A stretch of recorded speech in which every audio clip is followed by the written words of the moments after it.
নমস্কাৰ বন্ধু বান্ধৱীসকল, আজি লৈ আহিছোঁ ৰঙা আলু আগৰ ভাজি মাছৰ মূৰেৰে ৰান্ধিম। খুব সোৱাদ ভৰা হয়। তাৰ কাৰণে মই মাছৰ মূৰ ল'লোঁ, পিঁয়াজ কাটি ল'লোঁ, আদা নহৰু জলকীয়া লৈছোঁ আৰু ইয়াতে ৰঙা আলু আগখিনি খুব ধুনীয়াকৈ ধুই কাটি লৈছোঁ। এইখিনি উপাদানেই লাগিব আৰু খাবলৈ খুব সোৱাদ ভৰা হয়।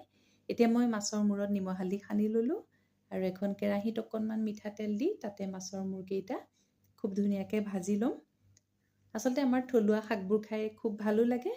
আমি ৰঙা আলুৰ আগ বুলি কওঁ, কিছুমানে মিঠা আলু বুলিও কোৱা হয়। দুবিধ প্ৰায় একেই হয় আৰু খুব সোৱাদ ভৰা হয় আৰু তাতে মাছৰ মূৰেৰে যিহেতু ৰন্ধা হ'ব খুব ধুনীয়া হয়।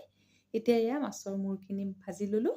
তাতে অকণমান গোটা জিৰা দিছোঁ, সেইখিনি তেলতে কেইটামান কেঁচা জলকীয়া দিলোঁ, লগতে কাটি লোৱা পিঁয়াজ, অকণমান আদা নহৰু, এই আটাইখিনি উপাদান খুব ভালকৈ এইদৰে মই লৰাই দিছোঁ। অকণমান ৰঙচুৱা হোৱালৈকে ভাজিলোঁ। এতিয়া তাতে মিহিকৈ কাটি লোৱা শাকখিনি দিছোঁ, নিমখ দিছোঁ হিচাপ অনুসৰি, অকণমান হালধি আৰু ফ্লেভাৰটো ভাল হ'বৰ কাৰণে অকণমান জালুক গুড়ি দিছোঁ। জালুক গুড়ি দিলে আচলতে খাবলৈও খুব সোৱাদ ভৰা হয়।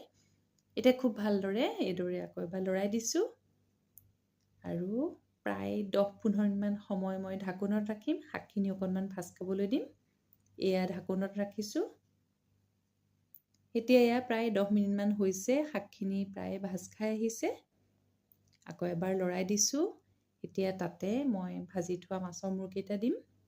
এতিয়া এইকেইটা মাছৰ মূৰকেইটা দি দিছোঁ আৰু ভালকৈ ভাঙি দিম যাতে শাকখিনিত সোমায়। তেতিয়া আচলতে শাকৰ সোৱাদটো খুব ধুনীয়া হয়। এয়া আটাইখিনি ভালদৰে এইদৰে হেতাৰ সহায়েৰে ভাঙি দিছোঁ আৰু প্ৰায় আকৌ 10 মিনিটমান সময় ঢাকোনত ৰাখিম। এয়া প্ৰায় 10 মিনিট হৈছে। আমাৰ মাছৰ মূৰ শাকেৰে ৰন্ধা ৰঙা আলু শাকেৰে খুব ধুনীয়া হৈছে, প্ৰস্তুত হৈ গ'ল।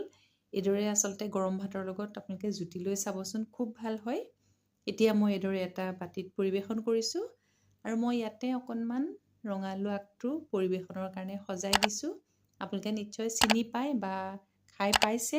যদি আপোনালোকে খাই পোৱা নাই, এবাৰ কিন্তু খাই চাব, খুব সোৱাদ ভৰা হয়।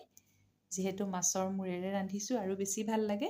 আশা কৰোঁ আজিৰ ৰেচিপিটো ভাল পাব আৰু এইদৰে চাই থাকিব। মই নতুন নতুন ৰেচিপি লৈ আহি থাকিম। আজিলৈ আহোঁ, ধন্যবাদ।